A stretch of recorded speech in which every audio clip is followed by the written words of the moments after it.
Hey, what's up everyone? Welcome back to Gold Coin Mountain. Wanted to do a video today on what used to be the Project Q and Sony announced today as the PlayStation Portal, not to be confused with the PlayStation Portable, which is basically a dedicated remote play device that they're coming out with later this year. They announced it a month ago, a couple months ago, something like that, and they said that it was going to be a remote play device, but for whatever reason it seems the entire internet lost their mind today when they found out it was only a remote play device, which they said it would be.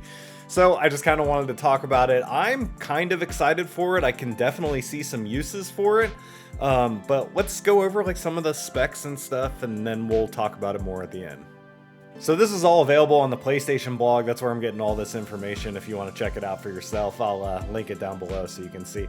So as you can see, I got a picture of it up here, and then I have my actual DualSense controller with thumb sticks because I always have thumb sticks. But it's gonna have all the features of this, and I absolutely love this controller.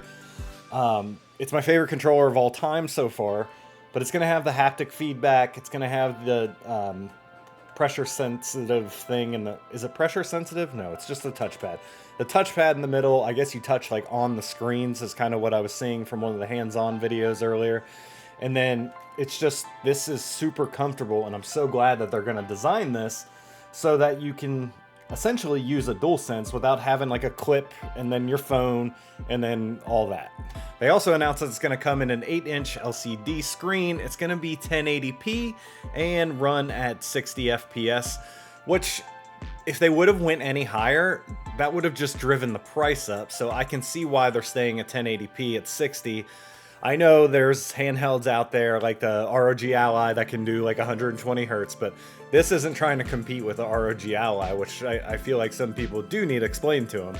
But that's what those are going to run at, and honestly, it should look pretty good on a screen that size. You know, an 8-inch screen, 1080p, I feel like that's going to look pretty good. Another thing is you have to use Wi-Fi, you have to be connected to it on the actual device, and your PlayStation has to be connected to it at home. It doesn't have to be on the same exact network. They just both have to be connected to the internet for them to join each other, which, you know, makes sense for remote play. I'm actually wondering if you can set up like a mobile hotspot on your phone and it'll work that way. I guess we'll find out more details on that sometime soon. So one of the things that they announced that I'm pretty disappointed in is that there's no Bluetooth on it.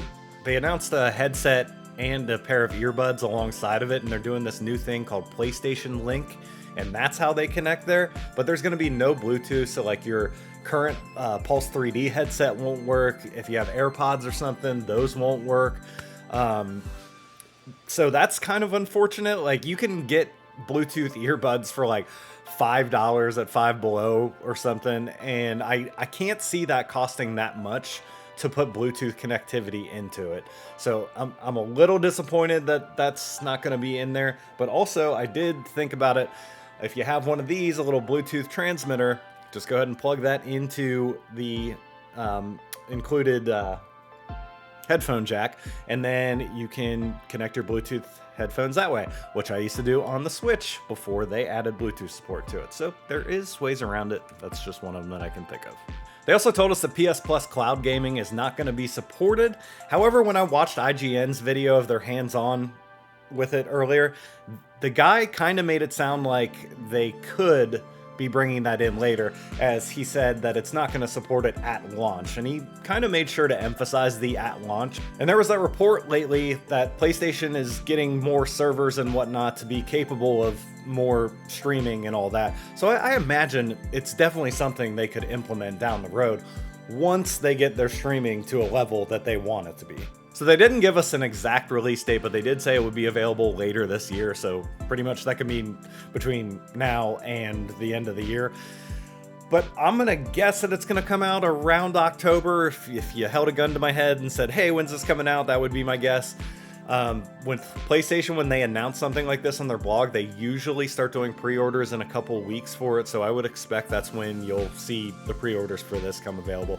And also, I am actually going to get it, and I'll be covering it on this channel, so if you want to see what I think of it when it does come out, you know, go ahead and subscribe, and then we'll be able to look at it together when it does release. And like I said before, they did announce a new headset and new earbuds that they're bringing out around the same time as these.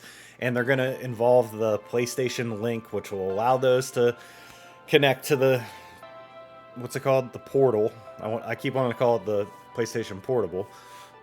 I wonder why.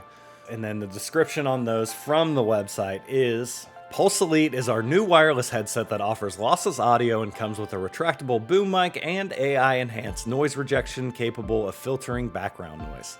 A charging hanger is also included with the product for a convenient charging and storage option. And then that headset's going to be $149 USD, so a little bit less than the Portal. And then with the new earbuds, which are called the Pulse Explore, it says, Pulse Explore is our first set of wireless earbuds, providing a premium portable audio experience with dual microphones and AI-enhanced noise rejection capable of filtering background noise. It also offers lossless audio and comes with a charging case.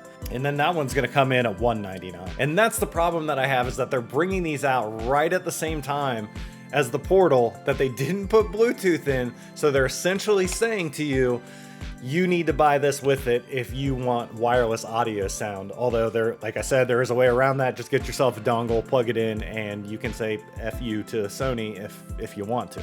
But all in all, I'm fairly excited. Like, I think it's a cool thing for someone who wants to, you know, play while they're laying in bed, or someone else in the house needs to use the TV, so they'll play on there while someone else uses the same TV.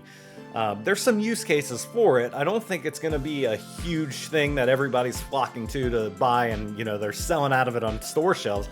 But I think there are some use cases for it. And for me, my PlayStation's down in the basement, and sometimes I just don't want to hang out in the basement. So I can play upstairs and, you know, play handheld, which is kind of cool. And like I said, I'm definitely going to be picking it up. Why don't you go ahead and let me know down in the comments if you're going to be picking it up. But with that, I think I've pretty much covered it. I'll, you know, keep following what they say about this, and if there's new information, I'll kind of update the description below. But pretty much that's all I have for now. Thank you so much for watching, and I'll see you next time.